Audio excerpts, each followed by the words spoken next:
emwe ndili makewana kuno kumsinja kulilongwe kumitundu nimagwira ntchito ndi mafumu nimagwira ntchito zikativula zowawitsa monga matenda ndi chilala chire kumsinja kuno ndi imene nimagwira ine monga makewana Babe 23 September chiyambi cha chaka mukalinda ya chifirika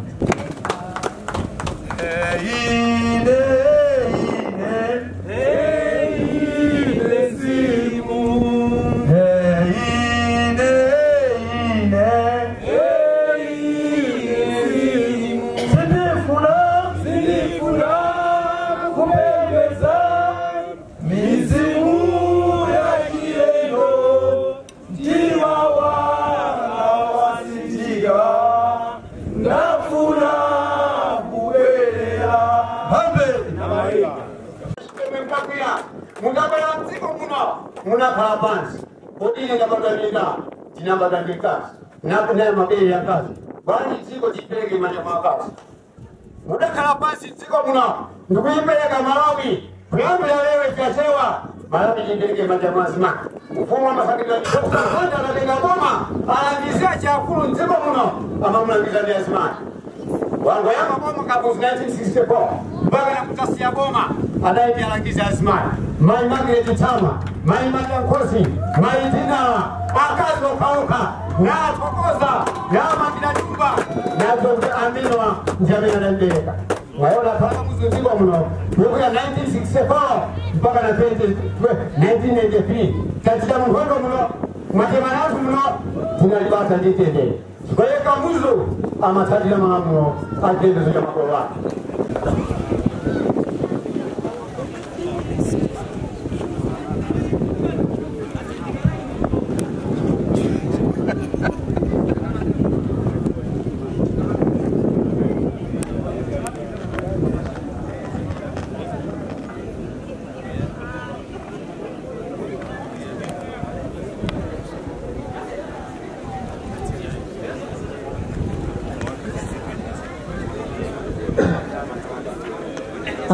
Mongari nanena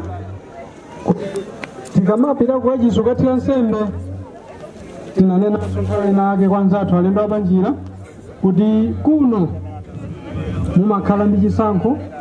chifukwa simukafika mkachisi. Amene akafika mkachisi amakhala mmodzi, amakhala ndi ufulu, amene ali kunja kuzovala sabato kapena osavala sabato. Tili modzi musapanikizike, mukhoza kuchita motero. Koma kwa okha amene akalowa mkachisi ngati atsang'oma amapanikiziro sangavale sabato sizingatheke chifukwa malowo ndi opatulika. Bye.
amene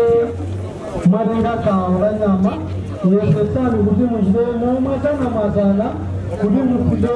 pena paliponse chabwino koma inika ifike paliponse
Matira sembe ziko la kuda masiku akaririka tinali osaziwa topano cha utawatu watizindikirisa taona kuti ndiyakula mina atokera mutali tili ndi mafumu watu amene atokera mutali ifusa binu Mungu watu kuti mwapase moyo wa utali opanda binu Mungu watu kuchita kutero ndi kuti dziko lathu likhala la njala ndipo likhala losauka inde tutaona kuchita za makolo athu tsopano ifusa binu kuti mutilimbikise opeza kuti munthu kuti akhale munthu ayenera kuti akhale makolo opanda makolo munthu sakhala inde Mulungu wathu Mulungu wathu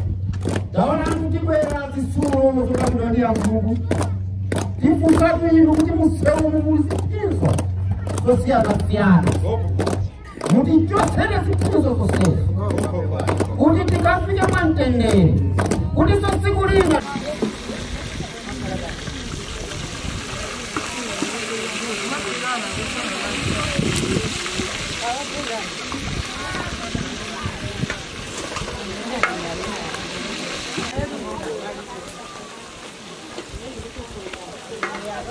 Kibajira lero chini wapo wa uhuru kumene tinotembeza mvule katifura mkai yake wenele kuti mvule ifuta kozolera masiku inapita kukachisi kumene timakagwada tipempherera chimene chikulisowa chimene chikulivuta Mulungu timatina malenga olumbira kwathu timatikhambe na malenga sikichula kuti Mulungu yayi koma timatina malenga Nichile yanga yokwiza na mafumu kumene chikuvuta monga mvule kavuta tikapita kumene kuti pakapondedzera oyendetsa dongosolo lake kumene limafunikira kumene kuti sikuloledwa munthu wosamba kobereka ayi kumeneko kapena amene adetseka mosafunikira malumikira a Mulungu ayi amalola munthu woleka kubereka chikondi cha Mulungu mmene adamlengera Mulungu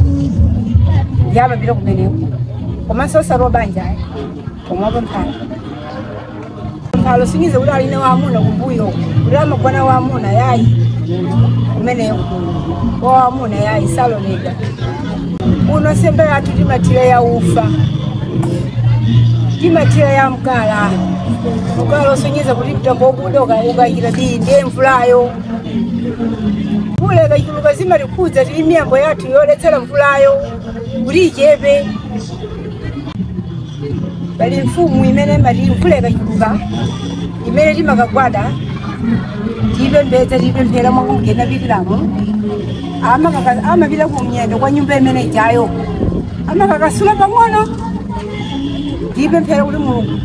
timvere ana wako tingagwe madzi ndipo zimatheka ngakhala kuti abwerera m'malo mwake amapita nkukaphimbira pamalopo iye mpesa obwera maubwire umongo mwene